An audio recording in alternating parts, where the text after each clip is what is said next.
अस्सलाम वालेकुम। Unit number 10 forms of energy के सेकंड लेक्चर में आज हम एनर्जी कन्वर्जन के बारे में पढ़ेंगे। एनर्जी किस तरह एक फॉर्म से दूसरी फॉर्म में कन्वर्ट होती है और इस कन्वर्जन के हमारी ज़िंदगी में क्या इफ़ेक्ट्स हैं। We use different forms of energy in our daily life. We are consuming lots of energy but we can not create it. हम अपनी रोज़ाना की ज़िंदगी में तवानाई की मुख्तलिफ शक्लों को मुख्तलिफ तरीक़ों से इस्तेमाल कर रहे हैं। हम बहुत बड़ी मिकदार तवानाई की इस्तेमाल कर रहे हैं, लेकिन हम इस तवानाई को कभी भी बना नहीं सकते। जो तवानाई कुदरत ने हमें दी है, हम सिर्फ उसको इस्तेमाल कर सकते हैं, एक शक्ल से दूसरी शक्ल में तब्दील कर सकते हैं, लेकिन हम उसको बना नहीं सकते। Conversion of energy. एनर्जी की कन्वर्जन क्या है? हम मुख्तलिफ चीज़ें इस्तेमाल कर रहे हैं। पौधे अपनी खुराक बना रहे हैं। सूरज की रोशनी, सूरज से आने वाली सन एनर्जी को, सोलर एनर्जी को इस्तेमाल करते हुए ये फूड में कन्वर्ट करते हैं, यानी कि केमिकल एनर्जी में कन्वर्ट करते हैं। हम मुख्तलिफ बिजली से चलने वाले आलात को इस्तेमाल करते हैं, जिसमें हम इलेक्ट्रिकल एनर्जी को किसी और फॉर्म में कन्वर्ट करते हैं। जिस तरह एक जूसर ब्लेंडर इलेक्ट्रिकल एनर्जी को काइनेटिक एनर्जी में कन्वर्ट कर देता है, जिसकी वजह से हम चीज़ों को ब्लेंड कर सकते हैं। चलते हुए पानी में मौजूद काइनेटिक एनर्जी को हम इस्तेमाल करते हुए इलेक्ट्रिकल एनर्जी में कन्वर्ट कर देते हैं। इस तरह बहुत सारी ऐसी शक्लें हैं जिसमें हम एक एनर्जी की फॉर्म को इस्तेमाल करते हुए दूसरी फॉर्म में कन्वर्ट कर रहे हैं। Have you ever observe how energy changes it's form in your surrounding? क्या आपने कभी ये ऑब्जर्व किया है कि हम किस तरह तवानाई की एक शक्ल को दूसरी शक्ल में तब्दील कर रहे हैं अपने माहौल के अंदर? A book placed on a table have potential energy in it. When you push the book, it moves from its place. Its potential energy is converted into kinetic energy. जब एक किताब एक मेज़ के ऊपर रखी हुई थी तो इसके अंदर पोटेंशियल एनर्जी थी, क्योंकि ये हरकत नहीं कर रही थी। जब आप इस किताब को उठाएंगे, उठाकर एक जगह से दूसरी जगह रखने की कोशिश करेंगे, तो इसके अंदर पोटेंशियल एनर्जी अब तब्दील हो जाएगी काइनेटिक एनर्जी में, क्योंकि ये किताब अब हरकत कर रही है। An apple hanging on a tree has gravitational potential energy in it, but when it falls to the ground, its energy is converted into kinetic energy. एक सेब जो कि दरख्त से लटका हुआ है, इसके अंदर उस वक्त ग्रेविटेशनल पोटेंशियल एनर्जी है, वो क्योंकि ये साकिन है लेकिन इस पर ज़मीन की कशिश अमल कर रही है, तो इसलिए इस पर ग्रेविटेशनल पोटेंशियल एनर्जी है। जब ये सेब इस दरख्त से टूट कर नीचे गिरेगा तो इसके ऊपर मौजूद ग्रेविटेशनल पोटेंशियल एनर्जी अब काइनेटिक एनर्जी में तब्दील हो जाएगी, क्योंकि अब ये सेब हरकत कर रहा है। Water at the top of waterfall has stored potential energy, but at it falls, its energy is changed into kinetic energy. पानी जो कि किसी भी आबशार के ऊपर से गिर रहा था, आबशार के ऊपर से गिरते हुए पानी के अंदर छुपी हुई पोटेंशियल एनर्जी है। गिरने से पहले जब तक वो आबशार की सतह पर मौजूद है, उसके ऊपर छुपी हुई पोटेंशियल एनर्जी है, लेकिन जैसे ही ये पानी ऊपर से नीचे की तरफ गिरना शुरू करेगा या इसके अंदर हरकत पैदा होगी, तो ये stored potential energy kinetic energy में तब्दील हो जाएगी। Electric energy from a grinder is change into sound and heat energy. एक ग्राइंडर के अंदर जब आप किसी चीज़ को ब्लेंड करने की कोशिश कर रहे होते हैं, तो उसके अंदर इलेक्ट्रिकल एनर्जी साउंड एनर्जी में और हीट एनर्जी में तब्दील हो जाती है। From the examples above it is clear that energy in the environment changes from one form to another, but we can not create और डिस्ट्रॉय इट। ऊपर की मिसालों से पता चलता है कि माहौल में मौजूद तवानाई को हम एक शक्ल से दूसरी शक्ल में तब्दील तो कर सकते हैं, लेकिन ना तो हम इसको बना सकते हैं, ना ही इसको मुकम्मल तौर पर तोड़ सकते हैं या ख़त्म कर सकते हैं। This is explain by the law of conservation of energy. ये जो कानून है इसको हम कहते हैं तवानाई की बका का कानून। Law of conservation of energy क्या कहता है कि तवानाई को हम एक शक्ल से दूसरी शक्ल में तब्दील तो कर सकते हैं, लेकिन ना तो इसको बना सकते हैं, ना ही इसको मुकम्मल तौर पर तोड़ सकते हैं। In 19th century, many scientists performed experiments and proved that energy changes its form. 19वीं सदी में बहुत सारे साइंसदानों ने बहुत सारे तजर्बात किए और ये साबित कर दिया कि तवानाई एक शक्ल से दूसरी शक्ल में तब्दील होती है। On the basis of these experiments, a law was formulated. इन सारे तजर्बात की बुनियाद पर एक कानून बनाया गया। इस कानून को, जो कि इन तजर्बात की बुनियाद पर बनाया गया था, इसको कहा गया law of conservation of energy, तवानाई की बका का कानून। The law of conservation of energy states that within a system, energy transforms into many forms, but total energy of any system remains the same.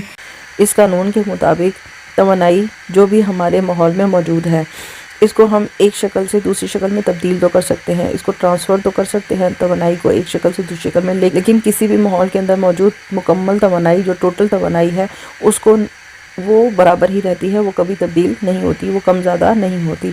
उसकी शक्लें तो बदली जा सकती हैं, लेकिन उसकी मिकदार को कम ज़्यादा नहीं किया जा सकता। It can neither be created not destroy. ये जो तवानाई है जो किसी भी माहौल के अंदर मौजूद है, ना तो इसको बना सकते हैं, ना ही इसको मुकम्मल तौर पर आप ख़त्म कर सकते हैं। Law of conservation of energy को हम एक पेंडुलम की मिसाल से समझने की कोशिश करते हैं। एक पेंडुलम जो हवा में लटका हुआ है, जब ये साकिन हालत में है तो इसके अंदर मुकम्मल तौर पर पोटेंशियल एनर्जी है। आप इसको पकड़कर एक साइड से ऊपर की तरफ लेकर जाएंगे। जब आप इसको यहाँ से यहाँ तक मूव कर रहे होंगे तो इसके अंदर पोटेंशियल एनर्जी काइनेटिक एनर्जी में तब्दील हो जाएगी। आपने जब यहाँ लाकर इसको ऊपर लाकर छोड़ दिया, यहाँ पर इस पॉइंट पर जहाँ ये साकिन हालत में आ जाएगा वहाँ पर इसके अंदर मुकम्मल तौर पर पोटेंशियल एनर्जी होगी। जैसे ही ये पेंडुलम मूव करेगा नीचे की तरफ, यहाँ से यहाँ तक जाते हुए इसके अंदर काइनेटिक एनर्जी है। जब ये मुकम्मल ऊपर की तरफ पहुँचेगा इस पॉइंट पर, तो ये जब आहिस्ता आहिस्ता इसकी काइनेटिक एनर्जी यहाँ तक जाते हुए पोटेंशियल एनर्जी में तब्दील हो जाएगी। इस पॉइंट पर जहाँ ये साकिन हालत में आ जाएगा, रुकेगा एक दफ़ा, जब जिस जगह पर ये रुकेगा वहाँ पर इसके अंदर मुकम्मल पोटेंशियल एनर्जी होगी।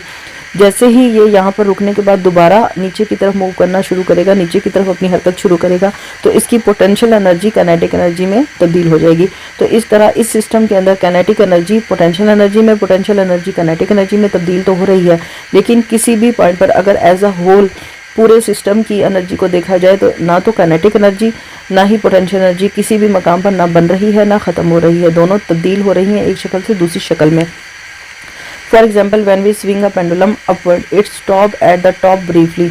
जब हम एक पेंडुलम को हरकत देते हैं ऊपर की तरफ, नीचे से यहाँ ऊपर की तरफ से खींचते हैं, तो ये जब अपने बिल्कुल ऊपर वाली जगह पर पहुँचता है, टॉप पर पहुँचता है, तो ये एक दफ़ा वहाँ जाकर रुक जाता है।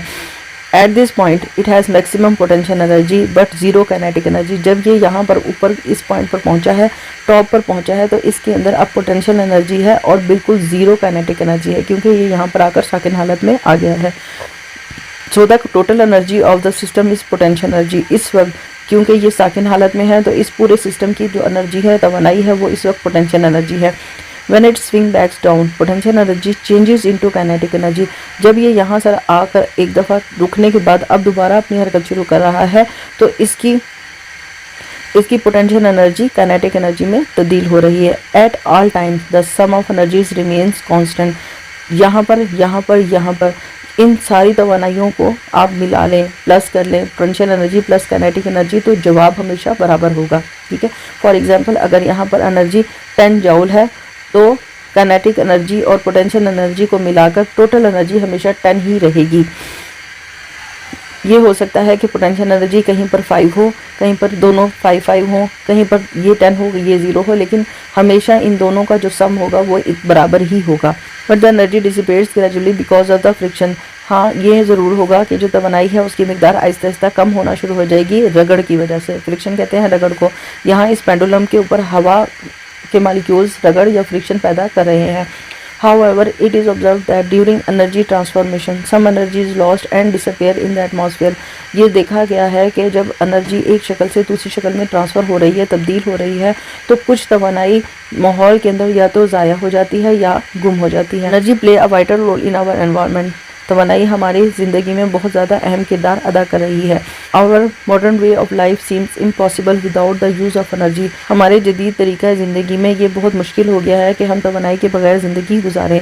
Machine use these different form of energy to make our life easier. हमने बहुत सारी मशीनें बना ली हैं जो हमारी मदद करती हैं ताकि हम अपनी ज़िंदगी को आसानी से गुजार सकें और एक शक्ल तवानाई की दूसरी शक्ल में तब्दील कर सकें। एनर्जी कन्वर्टर कौन सी मशीनें होती हैं? ये वो मशीनें होती हैं जो तवानाई की एक शक्ल को दूसरी शक्ल में तब्दील कर रही होती हैं। A vast number of devices and system have been developed to use different forms of energy. बड़ी तादाद मशीनों की और सिस्टम्स की आलात की हमने बनाई हुई है जो कि तवानाई की मुख्तलिफ शक्लों को इस्तेमाल करती हैं। Devices that convert one form of energy into another are called energy converter. वो मशीनें या वो आलात जो तवानाई की एक शक्ल को दूसरी शक्ल में तब्दील कर रहे हैं उनको हम कहते हैं energy converter. The following are some energy converters are we use in our daily life. इस टेबल में आपको कुछ एनर्जी कन्वर्टर्स दिखाए गए हैं जिनको हम अपनी ज़िंदगी में आम तौर पर इस्तेमाल करते हैं। इलेक्ट्रिक लैम्प इलेक्ट्रिकल एनर्जी को लाइट एनर्जी और हीट एनर्जी में कन्वर्ट करता है। इलेक्ट्रिक केटल इलेक्ट्रिक एनर्जी को हीट एनर्जी में कन्वर्ट करती है। इलेक्ट्रिक जूसर इलेक्ट्रिक एनर्जी को हीट एनर्जी और साउंड एनर्जी में कन्वर्ट करता है। रेडियो इलेक्ट्रिकल एनर्जी को साउंड एनर्जी में तब्दील कर रहा है। टीवी इलेक्ट्रिकल एनर्जी को साउंड और लाइट एनर्जी में कन्वर्ट करता है। वॉशिंग मशीन काइनेटिक एनर्जी को साउंड एनर्जी और हीट एनर्जी में कन्वर्ट करती है। ड्रिल मशीन इलेक्ट्रिकल एनर्जी को काइनेटिक एनर्जी में, साउंड एनर्जी में और हीट एनर्जी में कन्वर्ट कर रही है। जनरेटर केमिकल एनर्जी जो कि पेट्रोल या गैस की सूरत में इनको दी जा रही है उसको इलेक्ट्रिकल एनर्जी में कन्वर्ट करते हैं। सोलर पैनल्स या सोलर सेल सूरज की रोशनी सोलर एनर्जी को इलेक्ट्रिकल एनर्जी में कन्वर्ट करते हैं।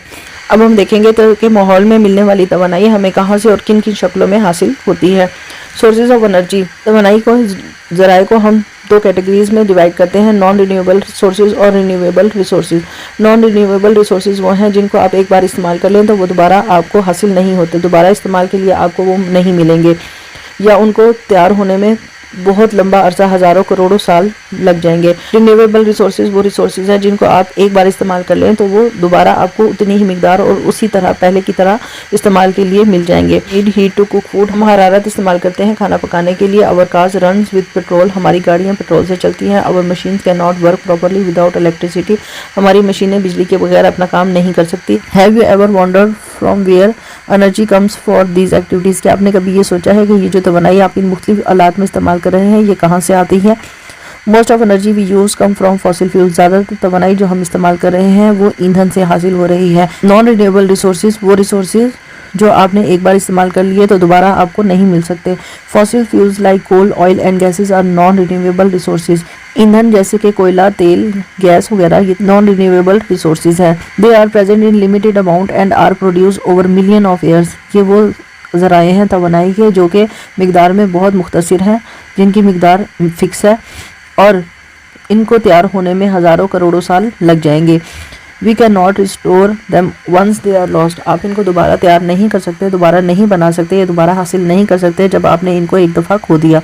Using this resources very frequently can lead to their shortage, इन ज़राए का मुसलसल इस्तेमाल, बहुत ज़्यादा इस्तेमाल इनकी किल्लत का बाइस बन सकता है, यानी इनकी कमी का बाइस बन सकता है। We should minimize their consumption and use alternative source of energy, हमें इनके इस्तेमाल को कम से कम करना होगा और इनकी जगह दूसरे ज़राए को देखना होगा जो हमें तवानाई दे सकें। रिन्यूएबल रिसोर्सेज वो रिसोर्सेज हैं कि आप इनको जितना मर्जी इस्तेमाल कर लें, इनकी ना तो मिकदार कम होती है ना ही तादाद कम होती है। Renewable resources can be used as alternative sources, renewable resources वो रिसोर्सेज हैं, वो ज़राए हैं जिनको आप मुतबादिल के तौर पर इस्तेमाल कर सकते हैं नॉन रिन्यूएबल रिसोर्सेज के लिए। These are the sources that are continuously being renewed by natural processes, ये वो ज़राए हैं जो मुसलसल दोबारा हासिल हो रहे हैं, दोबारा नए तरीके से बन रहे हैं कुदरती तौर पर। Solar, water, wind, geothermal and biomass energy are renewable resources of energy. सूरज से हासिल होने वाली तवानाई, हवा से मिलने वाली तवानाई, पानी या ज़मीन के नीचे मौजूद हरारत से मिलने वाली तवानाई और इसके अलावा ज़मीन पर मिलने वाले मुख्तलिफ मादों से हासिल होने वाली तवानाई सारे रिन्यूएबल रिसोर्सेज हैं। They are clean form of energy, ये साफ़ सुथरी तवानाई की शक्लें हैं। They do not pollute the environment, और इनके इस्तेमाल से आप माहौल को गंदा नहीं कर सकते। Energy is free of cost and pollution free, सूरज से हासिल होने वाली तवानाई आपको मुफ्त में हासिल होती है, इसकी आपको कोई पैसे देने नहीं पड़ते और ये इसके इस्तेमाल से आप माहौल को आलूदा भी नहीं कर सकते। Solar panel and solar cell are used to convert solar energy into electrical energy, आप जब शमसी प्लेटों का इस्तेमाल करते हैं या शमसी सेलों का इस्तेमाल करते हैं तो आप सूरज से हासिल होने वाली तवानाई को बिजली की तवानाई में तब्दील कर रहे होते हैं। Solar cells are used in calculator and satellite, सूरज से शमसी सेल आप अपने ज़्यादातर कैलकुलेटर में और सैटेलाइट्स में इस्तेमाल करते हैं, सियारों में आर्टिफिशियल सैटेलाइट्स में इस्तेमाल करते हैं, सियारों में इस्तेमाल करते हैं। Solar panels are placed on top roofs and buildings, शमसी प्लेटों को हम अपनी इमारतों की छतों पर रख देते हैं। They are cheap and easy to maintain, ये बहुत सस्ती हैं और बहुत आसानी से आप इनको मेंटेन कर सकते हैं, तब्दील कर सकते हैं या ठीक कर सकते हैं। वाइंड एनर्जी, हवा से हासिल होने वाली तवानाई, हवा किस तरह चलती है, हर एक जगह पर हवा के मालिक्यूल मौजूद होते हैं। जब सूरज से आने वाली तवानाई या हीट इनके ऊपर पड़ती है, इन मालिक्यूल्स के ऊपर, तो ये गर्म होकर ऊपर की तरफ उठते हैं। इस एक जगह पर मौजूद हवा के मालिक्यूल गर्म होकर जब ऊपर की तरफ उठेंगे तो यहाँ हवा का दबाव कम हो जाएगा। यहाँ हवा के दबाव कम होने की वजह से दूसरी जगह पर जो ठंडे मालिक्यूल हैं वो इसकी तरफ मूव करना शुरू कर देते हैं, इस जगह पर जहाँ पर हवा का दबाव कम है। यहाँ हवा का दबाव ज़्यादा है क्योंकि यहाँ के ठंडे मालिक्यूल नीचे की तरफ जोर लगा रहे हैं। ये इस जगह पर जहाँ पर गर्म मालिक्यूल ऊपर उठ गए हैं, यहाँ पर कमी हो गई है, तो इस कमी को पूरा करने के लिए ये इस जगह से हाई प्रेशर से लो प्रेशर की तरफ आएंगे। इनके इस तरह एक जगह से दूसरी जगह आने की वजह से हवाएं या विंड चलती हैं। The heat of sun reaches the different part of earth unevenly and cause temperature differences. सूरज से आने वाली हरारत ज़मीन के मुख्तलिफ हिस्सों पर मुख्तलिफ तरीके से पड़ती है। कहीं हरारत ज़्यादा होती है, कहीं हरारत कम होती है।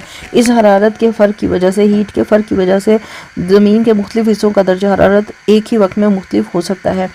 High temperature makes air warm, जहाँ पर दर्जा हरारत ज़्यादा होता है वहाँ हवा गर्म हो जाती है। As warm air moves up and cool air takes place, it creates pressure difference across various regions. जैसे ही गर्म हवा ऊपर की तरफ उठती है, ठंडी हवा इस गर्म हवा की जगह लेने के लिए पहुंच जाती है। इस तरह ज़मीन के मुख्तलिफ हिस्सों पर हवा का दबाव बनता है। Air rushes from an area of high pressure to an area of low pressure. हवा हमेशा ज़्यादा दबाव वाले जगह से कम दबाव वाले हिस्से की तरफ जाती है। जहाँ पर हवा का दबाव ज़्यादा होता है वहाँ से उस हिस्से की तरफ जाती है जहाँ पर हवा का दबाव कम होगा, जहाँ पर हवा पहले से ऊपर की तरफ गर्म होकर उठ चुकी होगी। This moving air is called wind. इस तरह हवा के चलने को हम वाइंड कहते हैं। Wind energy is used to spin windmill. हवा से हासिल होने वाली तवानाई हवाई चक्कियों को चलाने में मदद देती है। These windmills convert kinetic energy of the wind into mechanical energy and rotate turbines which in turn generate electricity. हवाई चक्कियाँ हवा की काइनेटिक एनर्जी को मैकेनिकल एनर्जी में तब्दील करते हुए टरबाइनों को चलाती हैं और टरबाइनें इस मैकेनिकल एनर्जी को बिजली यानी इलेक्ट्रिकल एनर्जी में कन्वर्ट कर देती हैं जब ये जनरेटर्स को चलाती हैं। वाटर एनर्जी एक और ज़रिया है रिन्यूएबल रिसोर्सेज है हासिल होने वाली एनर्जी का। Energy from falling water is used to generate electricity. बहते हुए पानी से हासिल होने वाली तवानाई बिजली पैदा करने के लिए इस्तेमाल की जाती है। इस तरीके से हासिल होने वाली तवानाई को हाइड्रो इलेक्ट्रिकल एनर्जी कहते हैं। हाइड्रो का मतलब है वाटर, इलेक्ट्रिक का मतलब है बिजली और एनर्जी तवानाई यानी पानी से हासिल होने वाली बिजली की तवानाई। Dams are build for this purpose. इस काम के लिए डैम बनाए जाते हैं। Kinetic energy from moving water stored in the dam is converted into mechanical energy to run turbines that produce electricity. चलते हुए पानी में मौजूद काइनेटिक एनर्जी को डैम्स के अंदर महफूज किया जाता है और फिर इस तवानाई को जो काइनेटिक एनर्जी है इसको मैकेनिकल एनर्जी में तब्दील करके टरबाइनों को चलाया जाता है और उसके बाद वो टरबाइनें जनरेटर चलाते हुए बिजली पैदा कर देती हैं। In seas and ocean electricity is produce from tidal energy. समंदरों में और बहर और बहीरों में जो लहरें हैं उनसे तवानाई या बिजली पैदा की जाती है। Gravitational pull of moon and wind cast tides. चांद की कशिश या हवाओं की वजह से ये लहरें पैदा होती हैं। These tides are used to produce electricity. ये जो लहरें हैं इनको हम इस्तेमाल करते हैं फिर बिजली पैदा करने के लिए। जियोथर्मल एनर्जी क्या है? ज़मीन के नीचे गर्म मादा या हरारत को से हासिल होने वाली तवानाई। Temperature inside the earth is very high. Energy trapped inside the earth is called geothermal energy. ज़मीन के नीचे हमारी ज़मीन के नीचे जो सतह है उसके अंदर दर्जा हरारत बहुत ज़्यादा है और इस तरह इसके अंदर मौजूद हरारत को हम जियोथर्मल एनर्जी कहते हैं। जियो का मतलब ज़मीन, थर्मल का मतलब हरारत और एनर्जी तवानाई यानी ज़मीन के नीचे मौजूद हरारत से हासिल होने वाली तवानाई। This energy is release when volcanic and hot springs bring inside material to the surface.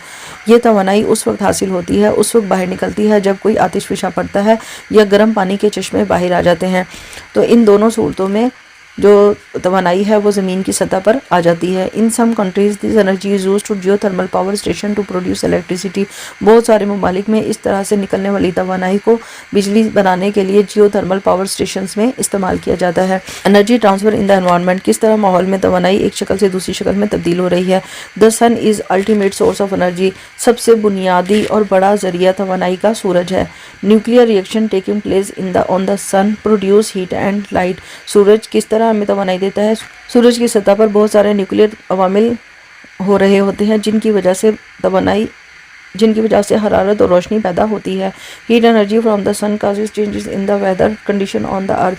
सूरज की सतह पर पैदा होने वाली इस हरारत की वजह से हमारी ज़मीन पर मुख्तलिफ माहौलियाती या मौसमियाती तब्दीलियाँ वाक़ होती हैं। For example wind, rain, storms etcetera occurs due to temperature difference. जब ज़मीन के मुख्तलिफ हिस्सों पर दर्जा हरारत में फ़र्क होता है, कहीं पर सर्दी और कहीं पर गर्मी होती है तो उसकी वजह से हवाएं चलती हैं, बारिशें होती हैं या तूफ़ान आता है। The energy from wind and water is used to produce electricity.